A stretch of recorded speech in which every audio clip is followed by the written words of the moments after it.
Welcome to Lyra Echo Stories, where every story echoes emotions, memories, and hidden truths. Step in and feel the echo of every tale. A teacher? You just babysit kids for pennies. My father said that in front of 40 guests, 3 cousins I hadn't seen in a decade, and my 4-year-old daughter, who was sitting on my husband's lap. My husband didn't flinch.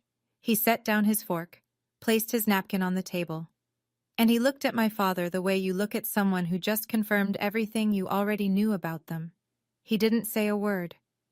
2 days later, my father would be sitting in a room full of 300 people, watching that same man receive something Gerald Whitfield could never buy with all the dealership money in Georgia. And for the first time in 67 years, my father had nothing to say. But I'm getting ahead of myself. What happened in those 2 days changed 5 relationships in my family, permanently. And it started with a phone call I should never have answered. Before I go on, please take a moment to like and subscribe, but only if you genuinely connect with this story. Drop your location and local time in the comments. I'm always amazed at where you all are watching from. My name is Cora. I'm 33. I'm a nurse in Savannah, Georgia. And this is the story of how my father tried to destroy my marriage at his own anniversary party, and how a quiet man in a $20 tie answered him without raising his voice. Now let me take you back 8 weeks ago, to the evening my mother's number appeared on my phone for the first time in 5 years. I was kneeling beside the bathtub, rinsing shampoo out of Lily's hair, when my phone buzzed on the tile floor. The screen said Mom, not Mom with a heart emoji like some people have, just Mom. Capital letters, no photo, no contact card. I deleted everything else 5 years ago. I only kept the number in case of an emergency, death or hospitalization. Those were the only 2 reasons I told myself I'd ever pick up. But I picked up anyway. Cora? Her voice was already wet, already trembling. My mother could cry on command. I'd known that since I was 12. But this sounded different, thinner, older. Hi, Mom. Your father and I, we're having our 45th anniversary. A big gathering, family, friends, the whole neighborhood. I didn't say anything. Lily splashed her rubber duck. He's different, Cora. He asks about you. Last Christmas he sat in Lily's nursery, the room we set up for her when you were pregnant. He just sat there. I closed my eyes. 5 years ago, my father had stood in his kitchen, the same kitchen where he taught me to scramble eggs, and given me an ultimatum. His exact words, "You drop that teacher, or you don't walk through this door again." I chose Nathan. The door slammed. 5 years of silence followed. Now Diane was filling that silence with tears.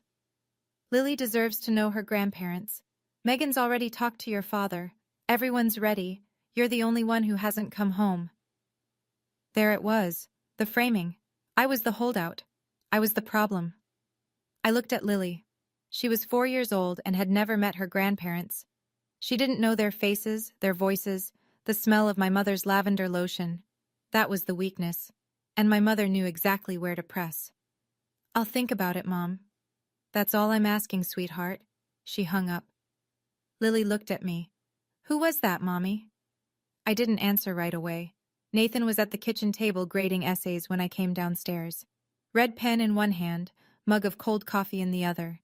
He had a stack of 11th grade papers on the Reconstruction era, and he was circling a paragraph with the kind of care most people reserve for legal contracts. "My mom called," I said. He didn't look up right away. He finished his mark, capped the pen, and then gave me his full attention. That was Nathan. He never half listened. "She wants us to come to their 45th anniversary. A big reunion. The whole family." "When?" "Next Saturday." He was quiet for a moment. Not the hesitant kind of quiet, the thinking kind. "If you want to go," he said, "we go. But I need you to know something. I'm not going to pretend to be someone I'm not." "I'd never ask you to." "I know. I'm just saying it out loud." I sat across from him.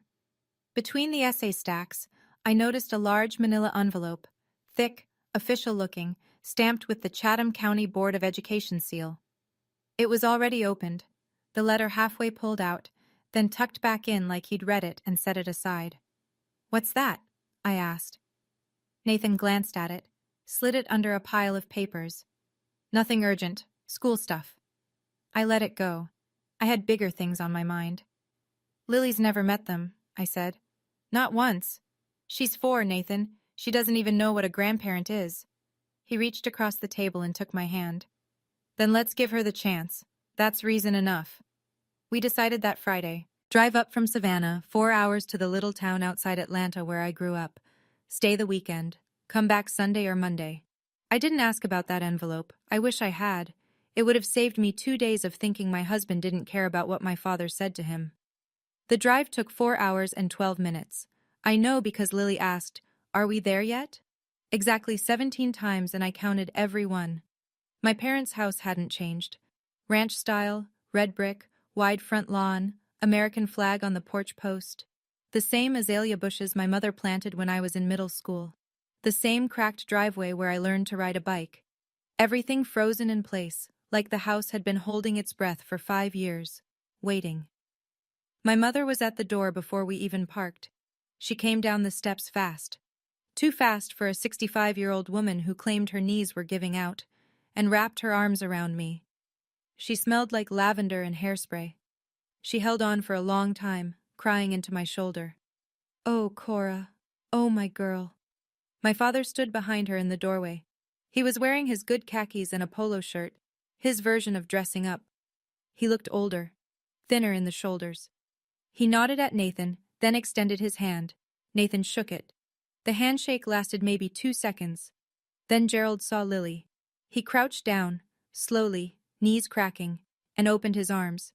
"Well, who is this pretty little lady?" Lily looked up at me. I nodded. She walked to him. He picked her up and she giggled, and something inside me softened against my will. Inside, Diane had set out sweet tea and pound cake. The house smelled like lemon cleaner and pot roast. Normal. Safe. Almost. But in the living room, I noticed something. An extra place setting. A chair with a new cushion, a glass of water already poured, positioned right next to where I'd be sitting. "Who's that for?" I asked. Diane's eyes flickered. "Oh, a family friend is stopping by tomorrow." She changed the subject fast. Too fast. That empty chair. I should have paid more attention to it. Friday night. Just the 6 of us. Gerald, Diane, Megan, Nathan, Lily, and me. A small dinner before the big event. Pot roast, mashed potatoes, green beans from a can. The meal my mother had made every Friday since 1985. For the first 20 minutes it almost felt normal. Megan asked about Lily's preschool. Diane fussed over everyone's plates. Gerald carved the roast with the same serrated knife he'd had since I was born. Then he started. "So, Nathan?" He didn't look up from his plate. "Still teaching?" The way he said still, like it was a chronic condition. Like Nathan had been diagnosed with something, and everyone was just waiting for the remission. "Yes, sir. 11th grade American history. I also coach the debate team." Gerald chewed, swallowed, wiped his mouth. "You know who I ran into last month? Travis Keller? You remember Travis, Cora?" I felt my spine stiffen. Vaguely. "Good kid. Just opened his 3rd dealership, BMW. He's not even 40 yet." Gerald was looking at Nathan when he said it, not at me, at Nathan. That's ambition. The table went quiet for a half-beat. Megan reached for the bread basket and said, "This pot roast is amazing, Mom." God bless her for trying. Under the table, I found Nathan's hand. He squeezed mine once. Calm, steady. Gerald wasn't done. "No offense, son. I just worry about my daughter's future. Teachers don't exactly retire rich." Nathan's jaw tightened. Barely, just a flicker. Then it was gone. "We're doing fine, Gerald. Thank you." "Fine," Gerald repeated, like the word tasted sour. "Fine is a low bar." Diane clinked her fork against her glass. "Who wants dessert? I made pecan pie." Gerald mentioned Travis twice more before the pie was gone, once about his trip to Italy, once about his lake house. Each time his eyes drifted to Nathan. This wasn't small talk. This was target practice. That night, I lay in my old bedroom staring at the ceiling. The glow-in-the-dark stars I'd stuck up there in 7th grade were still faintly visible. little green ghosts of a girl who once thought this house was the safest place in the world. Nathan was on the air mattress beside the bed, reading to Lily. "Good night, Moon." She was almost asleep, her small fingers wrapped around his index finger. He did the voices, the quiet old lady whispering, "Hush," and Lily's eyes fluttered shut. He set the book down and looked at me. Neither of us spoke. We didn't need to. I stared at those ceiling stars and thought about what silence would cost. If I said nothing, if I smiled through the weekend and drove home and called it peace, what would Lily learn? That a man can be belittled at a dinner table and the people who love him just pass the bread? That being a good person means being a quiet target? 5 years ago, Gerald had told his golf buddies that Nathan would never buy Cora a real house. He said it at a 4th of July barbecue, loud enough for 3 tables to hear. Nathan had been standing 6 feet away, holding a plate of corn on the cob. He didn't say anything then either. Not because he was weak. Because he didn't think a man who measured everything in square footage was worth the argument. I left that night, packed my bag, drove to Savannah, and didn't come back. Until now. The stakes were simple and impossible. If I stayed silent, I lost my self-respect. If I spoke up too early, I lost Lily's chance at having grandparents. Both options hurt, and Gerald was counting on that. I didn't come back to fight. I came back because Lily deserves a family. But lying in that dark room, listening to my daughter breathe, I was starting to realize something. Not every family deserves Lily. Saturday morning. The house was chaos before 8. Diane had hired a catering company, 2 women in black aprons setting up chafing dishes on the back porch. A long, folding table stretched across the yard, draped in white cloth. At the head of the driveway, a hand-painted banner read, "Whitfield family, 45 years. Gerald was in the backyard directing traffic like a general. Move that table 6 inches left. No, the good chairs go in front. Where are the name cards? Name cards. At a family barbecue." I found him arranging place settings and asked, "Dad, how many people are coming?" "About 40, maybe 45. "And you invited the Kellers?" He didn't look up. "Travis is coming, yes. He's doing real well, Cora. You should catch up." I let a beat pass. "Did you invite Travis because of me?" He laughed, short, dismissive. "Don't flatter yourself. He's a family friend." Family friend. Travis Keller had been to our house exactly twice before I left. Both times at Gerald's invitation, both times seated next to me, both times after Gerald had loudly announced Travis's latest financial achievement. Family friend was a generous description. Megan found me in the kitchen 10 minutes later. She pulled me into the pantry, between the canned peaches and the bulk rice, and whispered, "Dad's been talking about Travis all week. He called him 2 days ago to confirm. Be careful." "Careful how?" She bit her lip. "He put Travis's name card next to your seat. I moved it. He put it back." My stomach dropped. Then Megan said something else, almost as an afterthought.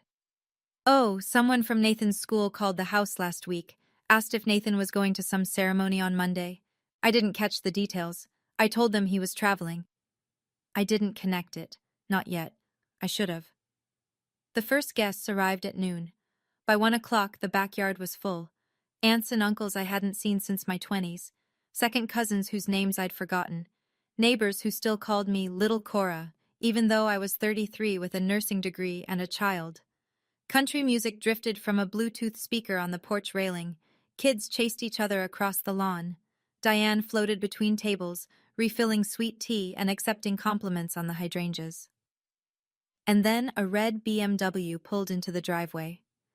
Travis Keller stepped out like he was arriving at a magazine shoot.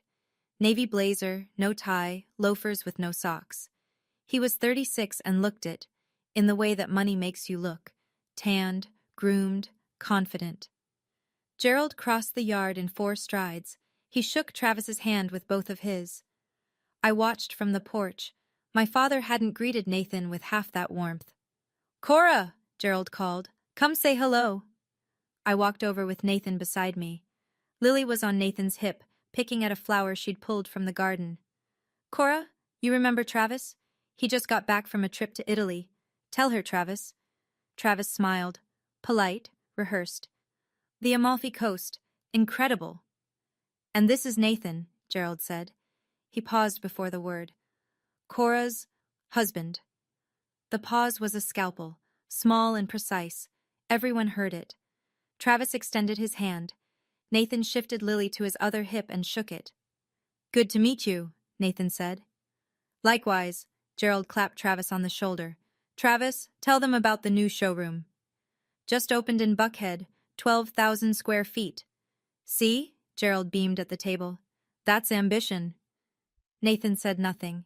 He adjusted Lily's sandal strap and kissed the top of her head. My father was performing, and we were all supposed to be his audience. The insult came during the main course. Gerald stood at the head of the table, tapping his glass with a butter knife. 40-something people turned to look. He thanked everyone for coming. He thanked Diane for 45 years. He thanked God, the caterer, the weather. He was good at this, the public performance of a family man. Then he turned to our end of the table. His eyes landed on Nathan like a searchlight. Nathan, why don't you tell everyone what you do? It wasn't a question. It was a setup. I could feel it the way you feel thunder before you hear it. Nathan set his fork down gently. I'm a high school history teacher, in Savannah. Gerald tilted his head. Let the silence cook for a beat. A teacher? He let out a half laugh. Not quite a sneer, not quite a joke. Worse, something in between. You just babysit kids for pennies. The yard went silent. 40 people. The clink of ice in someone's glass. A mockingbird in the oak tree. The Bluetooth speaker between songs. Nathan placed his napkin beside his plate. He looked at my father. Not with anger, not with hurt, with recognition. The look of a man who just had a suspicion confirmed. He said nothing. Lily was on his lap. She looked up at him with her big brown eyes. Daddy, why is Grandpa laughing? My chest cracked open. Right there at the table, something broke that I didn't know could still break. Not because of what Gerald said to Nathan. Nathan could handle Gerald. But Lily heard it. My 4-year-old heard her grandfather call her father worthless, and she didn't understand why the adults were frozen, and she didn't understand the silence, and she asked the only honest question anyone at that table had the courage to ask. That was my limit. 3 seconds of silence, maybe 4. It felt like 30. Aunt Ruth looked down at her potato salad like it held the secret to time travel. Uncle Jim cleared his throat. Diane reached for her glass and missed it by an inch. I opened my mouth. My voice came out steadier than I expected. Dad, Nathan is the hardest working person I know. You owe him an apology. Gerald didn't blink. I'm just stating facts, Cora. I didn't get where I am by being sensitive. This isn't about being sensitive. This is about basic decency. He waved his hand. The same hand gesture he used to dismiss salespeople at his dealership. Lighten up. It was a joke. Diane stood. Let's not ruin the party. Gerald, come help me with dessert. She was already walking toward the kitchen, her heels clicking on the patio stones, pulling the disaster behind her like a curtain. No one moved. Travis sat 2 chairs away, swirling his wine, studying the label like it was the most fascinating thing he'd ever read. Not one person at that table said a word in Nathan's defense. Not one. Gerald straightened his collar. No offense, Nathan, but in this family, we build things. We don't babysit. Nathan looked at him for one more second. Then he turned to Lily. Hey, sweetheart. His voice was soft, warm, completely unchanged. You want to go see the fireflies in the yard? Lily's face lit up. Yes! He lifted her off his lap, took her hand, and they walked across the lawn together, past the banner that read Whitfield Family. 45 years. Past the catering table, past the 40 guests who watched them go and then turned back to their plates as if nothing had happened. That was the moment I realized this family didn't just fail to protect us. They participated. I wanted to leave that night. I told Nathan while Lily slept between us on the air mattress, her small chest rising and falling like a metronome. My voice was a whisper, but the anger wasn't. We're leaving tomorrow morning. First thing.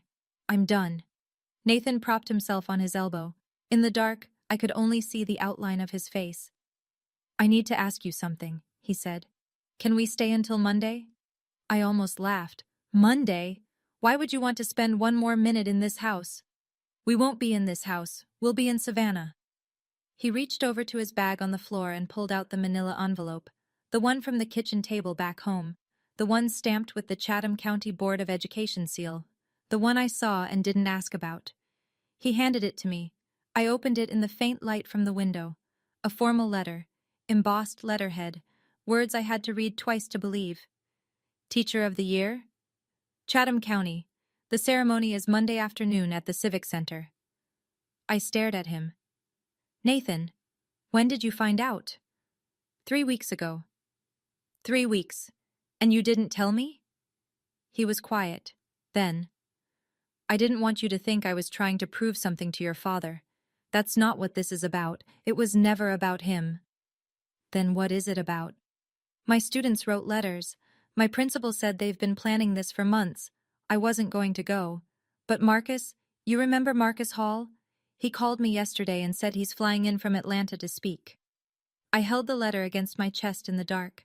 My husband had been carrying this in his bag the entire trip and hadn't said a word. Not when Gerald called him a babysitter, not when 40 people looked away. He didn't need Gerald's approval. He never had. Sunday morning. Megan texted me at 7. Coffee? That place on Main? I left Nathan and Lily asleep and drove to a small diner 2 blocks from the house. Megan was already in a corner booth, hands wrapped around a mug, looking like she hadn't slept. I need to tell you something, she said before I sat down. Okay. Dad planned this, all of it. I slid into the booth. Planned what exactly? Travis, the seating, the question about Nathan's job. She lowered her voice. 2 weeks before the reunion, Dad called Travis directly. I was in the hallway. He said, and I'm quoting, I want you there, sitting next to Cora, so she can see what she could have had. I let that land. There's more, Megan said. He told people, Mrs. Patterson, the Hendersons, the Lyles, that you and Nathan were having problems, that you were probably getting a divorce soon. He said it like it was fact. That's a lie. We're not having any problems. I know, but he said it 3 weeks ago, before you even agreed to come. She looked at me. Don't you see? He set the stage. If you showed up without Nathan, it confirmed his story. If you showed up with Nathan, he'd embarrass him until you wished you hadn't. The coffee was bitter, and my hands were shaking. Why didn't you tell me sooner? Megan's eyes went glassy. I've been living under his roof my whole life, Cora. I didn't know how to say no to him. I still sleep in my childhood bedroom. I'm 37. She wiped her eyes with her napkin. I should have called you. I'm sorry. I reached across the table and held her hand. My sister. My complicated, complicit, frightened sister. For the first time, I saw her not as Gerald's ally, but as his other prisoner. This wasn't a reunion. It was a courtroom, and Nathan had been the defendant before he ever walked through the door. Okay, I need to pause the story for a second. Looking back on that Sunday morning at the coffee shop with Megan, that was the moment I realized this was never about Nathan's salary. It was never about money. It was about control. My father couldn't stand that I chose someone he didn't pick for me. He built an entire evening around punishing me for it. So let me ask you, why do you think Gerald went to all that trouble? The seating chart, Travis? The lie about my marriage? Drop your answer in the comments. I genuinely want to know what you think his real motivation was. All right, let me get back to what happened next. I went back to the house after coffee with Megan. I thought about packing the car. I thought about it hard. But Sunday brunch was already underway. About 15 people, the overnight relatives, a few neighbors who wandered back, gathered around the dining room table. Scrambled eggs, biscuits, grits, and Gerald at the head, holding court. Nathan was helping Lily cut her pancake into triangles. He was wearing the same calm expression he wore in his classroom. Steady, present, unreachable. Gerald was talking to Uncle Jim, but his voice carried. It was meant to. You know what teachers make in Georgia? 45, 50 grand if they're lucky. My receptionist made more than that, and she only worked 4 days a week. A few people chuckled. The polite kind. The kind that said, I don't want to be involved, but I also don't want to be rude. Gerald turned to Nathan, smiled. The smile of a man twisting a knife and calling it a handshake. No hard feelings, right, Nathan? I just worry about my little girl. Nathan looked up from Lily's pancake. I appreciate your concern, Gerald. 4 words. Gerald's smile faltered. Just a crack. He wanted a fight. Nathan gave him nothing. So Gerald changed targets. He leaned toward Lily. My daughter, 4 years old, syrup on her chin. You know, sweetheart, if your daddy had a better job, you could have a bigger room. Grandpa could buy you the prettiest dollhouse in the whole world. Your daddy's boss doesn't pay him enough for one, does he? I heard the words hit the air like stones dropping into still water. Every ripple moved outward across the table. Megan froze with her fork halfway to her mouth. Diane reached for the jam. Uncle Jim studied his biscuit. And something inside me went very, very quiet. The kind of quiet that comes right before a decision you can't take back. I stood up. Not fast, not dramatic. I set my napkin beside my plate, pushed my chair back, and stood the way you stand when you've made a decision that's been building for 5 years and 3 seconds. Dad. He looked at me, still smiling, still performing. You will not talk to my daughter about her father that way. Not today. Not ever. The smile dimmed. I'm just being honest, Cora. No, you're being cruel, and you're doing it in front of a 4-year-old. Diane's hand shot across the table toward mine. Cora, don't make a scene. Mom. I looked at her. A scene was made the second Dad decided to humiliate my husband at his own anniversary party. I just wasn't the one who made it. The room went tight. 15 people breathing shallow. Uncle Jim set down his fork. Aunt Ruth pressed her lips together and stared at the tablecloth. Then Megan did something I never expected. She stood up. She didn't say a word.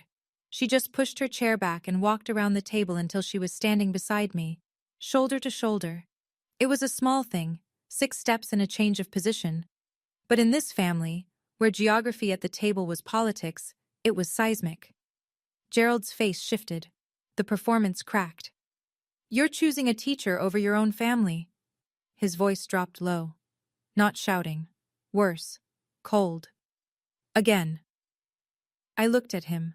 My father, 67 years old, standing at the head of his table in his own house, surrounded by people who were afraid to disagree with him. I'm choosing my family, I said. Nathan and Lily are my family.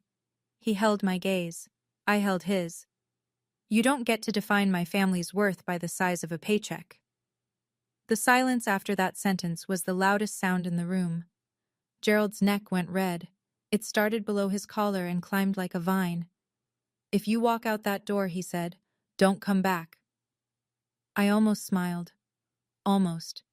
Because he'd said those exact words to me 5 years ago, in this exact house, with that exact tone.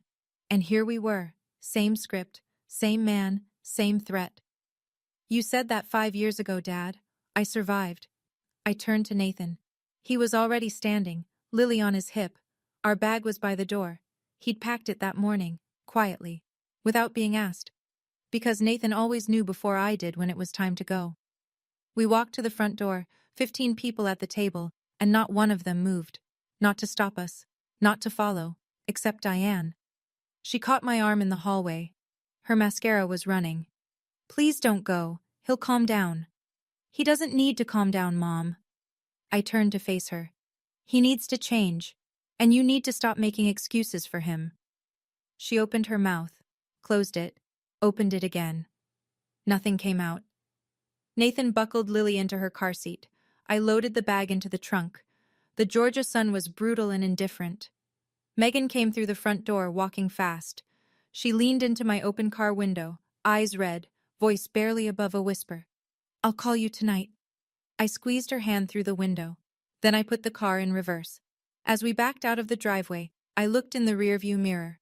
Gerald was standing on the porch, arms crossed, jaw set. Diane was beside him, clutching a dish towel. Neither of them waved. Lily's voice came from the back seat, small, clear. Are we going home, Mommy? Nathan turned around and smiled at her. Not yet, Ladybug. Daddy has something to do tomorrow. I didn't know it yet, but tomorrow would be the day everything shifted. We drove to a motel 20 minutes from my parents' house. I didn't want to make the 4-hour drive to Savannah that night. Not upset, not in the dark with Lily in the back seat. We'd leave first thing Monday morning. Nathan didn't push. He carried Lily inside, tucked her into the stiff motel bed, and sat on the edge while she fell asleep with her stuffed elephant. "Are you okay?" I asked from the doorway. He looked at me. "I'm better than okay. I just didn't want Lily to hear those things.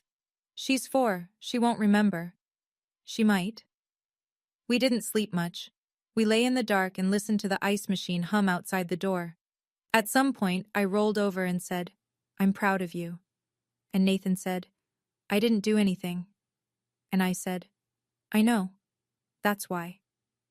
Monday morning. We were on the road by 7, 4 hours to Savannah. Lily fell asleep before we hit the interstate. At 11, we pulled into our driveway. Nathan showered, put on his good shirt, the white Oxford he wore to parent-teacher conferences, a navy tie, the $20 tie I bought him at Marshall's 3 Christmases ago. I put on a sundress. Lily wore her yellow flower dress. Nathan called Principal Dawson to confirm. "Nathan, the auditorium is packed," Dawson said through the speakerphone. "Your students have been rehearsing their letters all weekend. Half the county is here." Nathan straightened his tie in the hallway mirror. His hands were steady.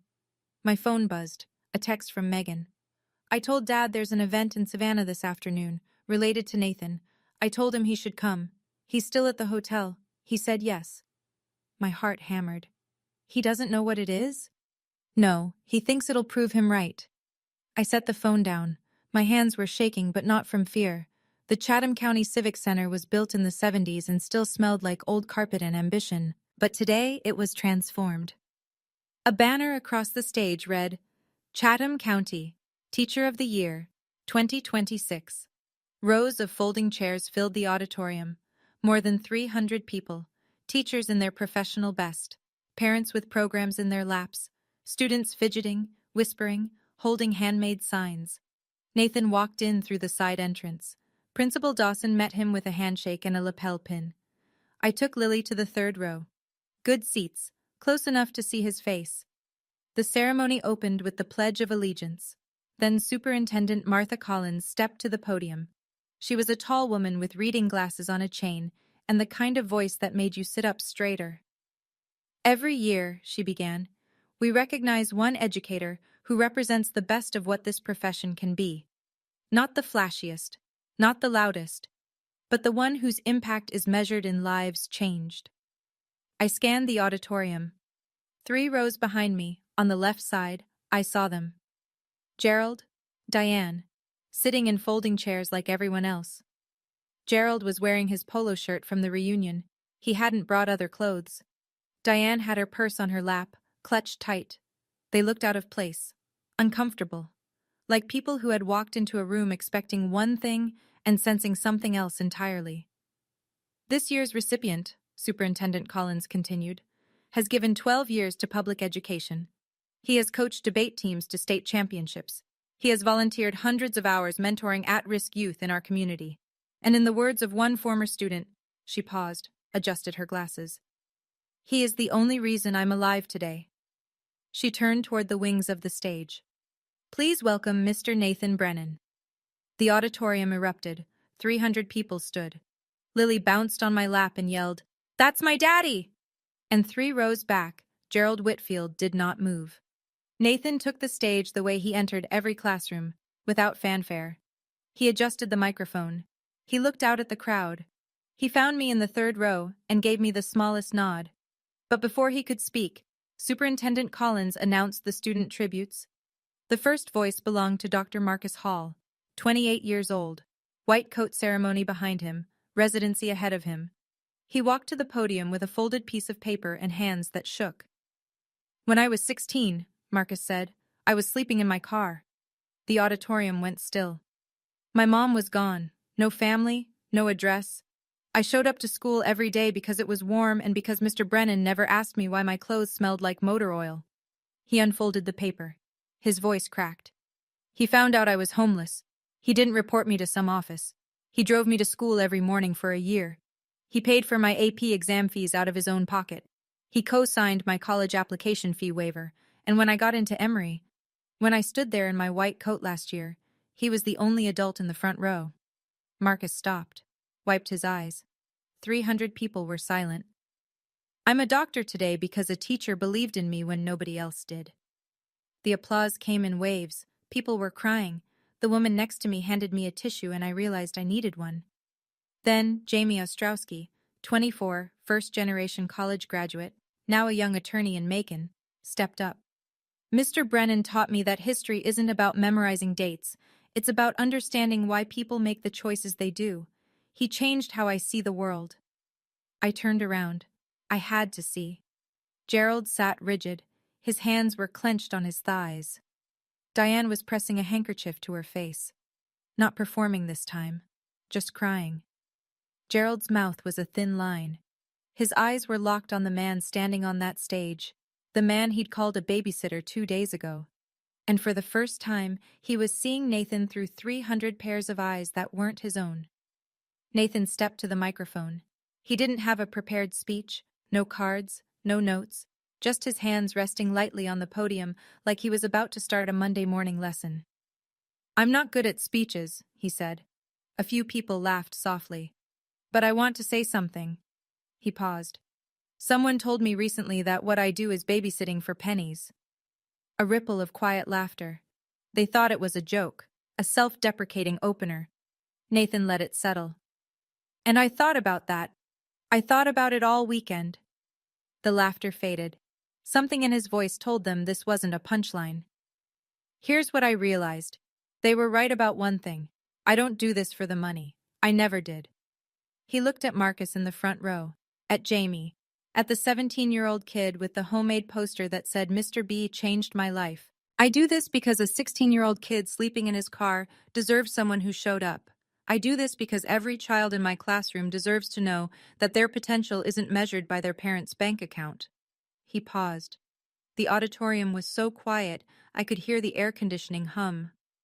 A teacher's pay doesn't define a teacher's worth, and neither does anyone's opinion.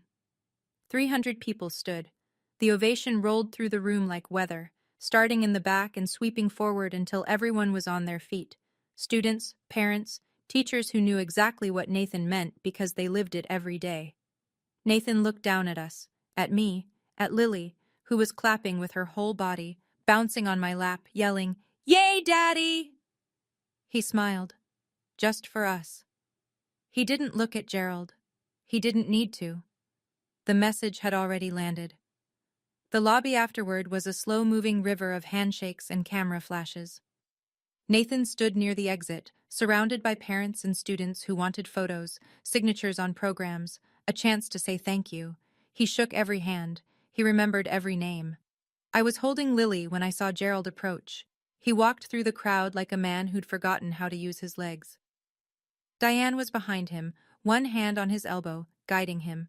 They stopped a few feet from Nathan, and Gerald waited, for the circle of well-wishers to thin. When it did, Gerald stepped forward. "Nathan." Nathan turned.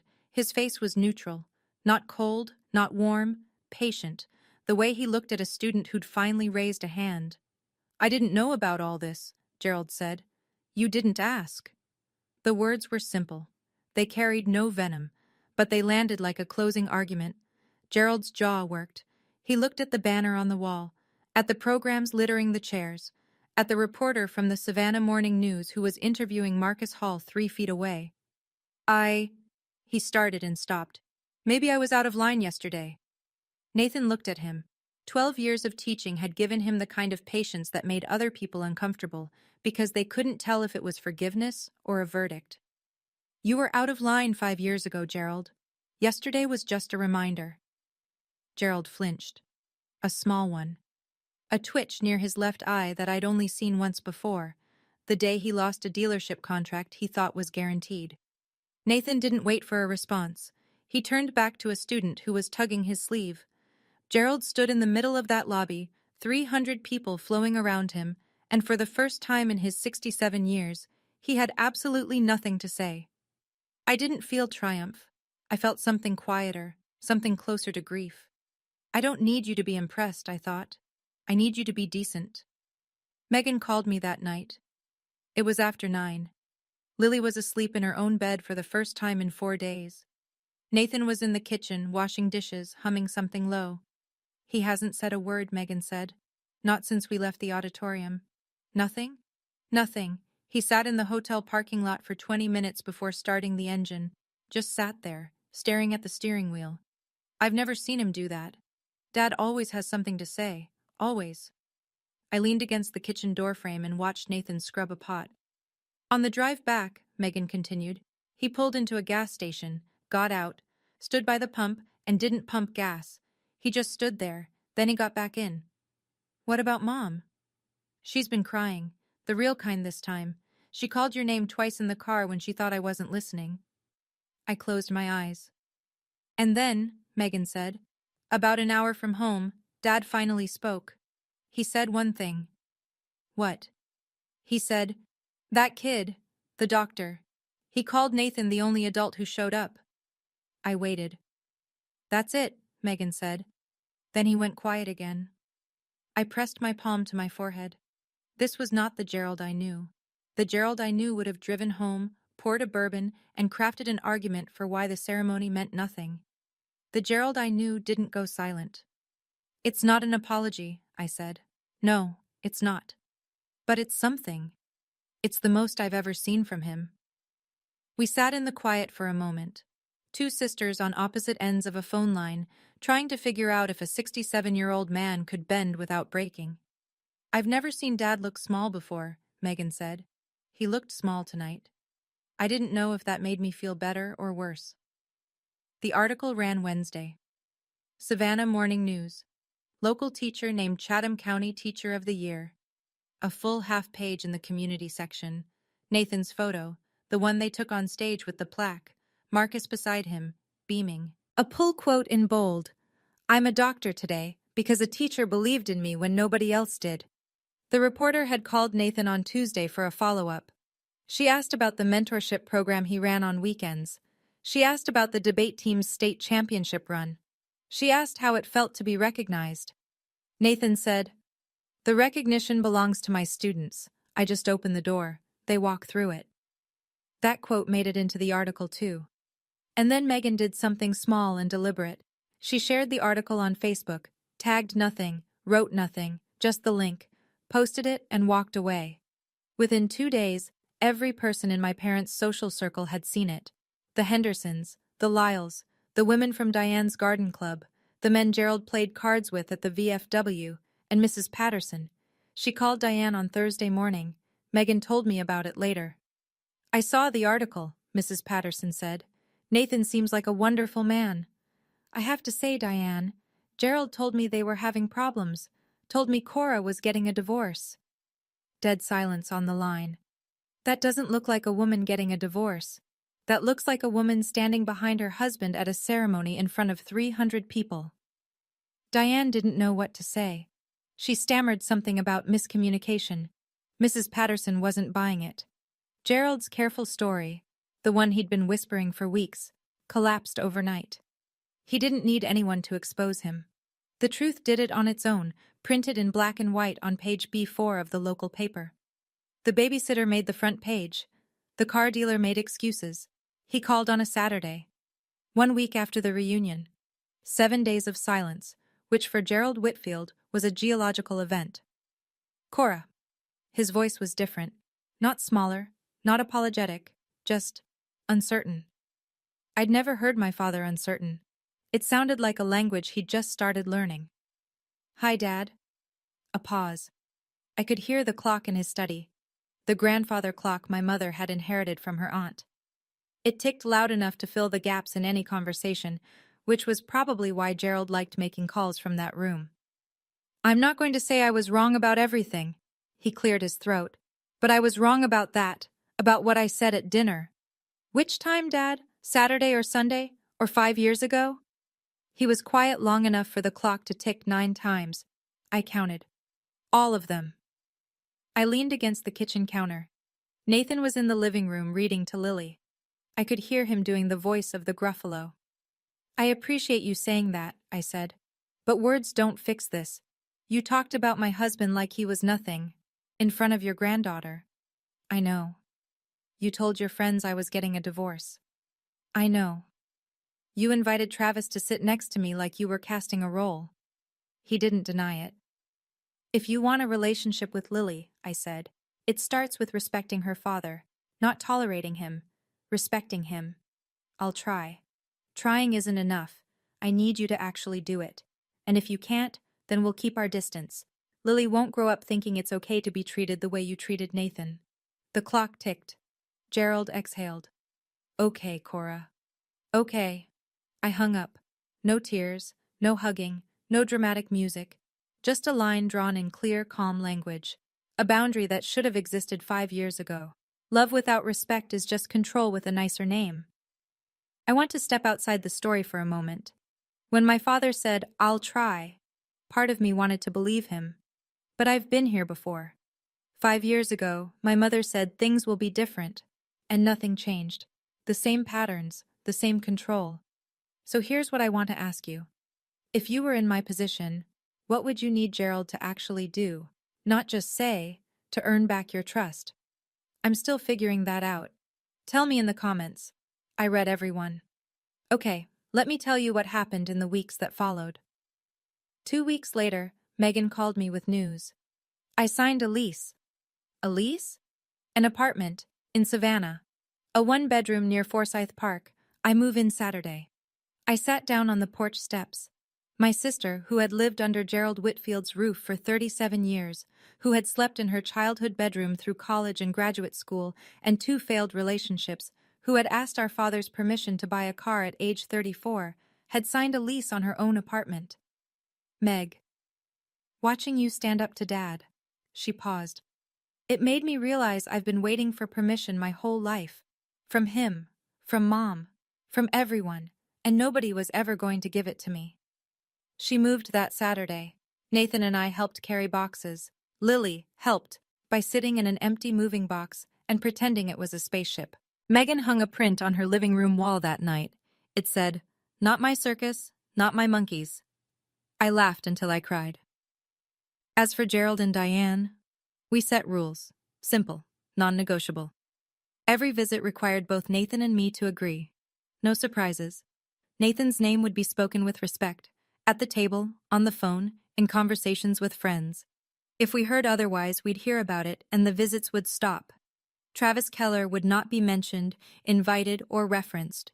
Ever. Any violation meant no contact, no negotiation, no second chances. Gerald accepted the terms. I could hear it cost him. The way his breathing changed, the way he said fine like the word had thorns. But he accepted. Because for the first time, he understood that he could lose both daughters at once, and his anniversary banner would hang in an empty yard. Nathan went back to school that Monday. Same tie, same lesson plan, same hallway. He didn't mention Gerald to anyone. He never had. A month later, I was picking Lily up from preschool when she ran to me across the playground with her backpack bouncing and her shoes untied. "Mommy, my teacher says Daddy is famous," I laughed. "Daddy isn't famous, baby. He's just good at what he does." She thought about that for a second, tilted her head the way she does when she's working through a big idea. Is that the same thing? I stopped walking. I looked at my daughter, 4 years old, shoelaces dragging, wisdom falling out of her mouth like spare change, and I thought about everything that had led to that sentence. "Yeah," I said. "Maybe it is." We drove home. Nathan's car was already in the driveway. Through the window I could see him at the kitchen table, grading papers, red pen in hand, mug of coffee going cold beside him. The same scene I'd walked into 1,000 times. The same man. Unchanged. Unbroken. His Teacher of the Year plaque sits on the bookshelf in our living room now. Next to it is a framed photo from the ceremony.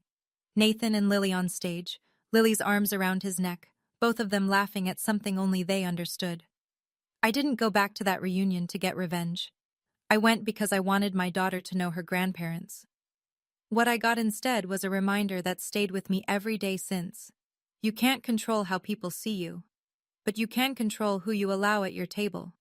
My father measured people in dollars. My husband measures them in potential. And every morning when Nathan Brennan puts on his $20 tie and drives to a building full of kids who need him, he is worth more than Gerald Whitfield ever understood. Respect isn't earned by a bank statement. It's earned by showing up, especially when no one's watching. That's my story. Thank you for staying until the end. It means more than you know. If you've ever had to set a boundary with someone you love, a parent, a sibling, someone who was supposed to be in your corner, I'd love to hear how you handled it. And if this story reminded you of someone who deserves more respect than they're getting, share it with them. There's another story waiting for you in the description. It's about a woman whose in-laws tried to take credit for everything she built. I think you'll connect with it. Hit subscribe so you don't miss it. I'll see you there. Thank you for being part of Lyra Echo Stories. If this story stayed with you, don't forget to like, subscribe, and share, because every echo never truly fades.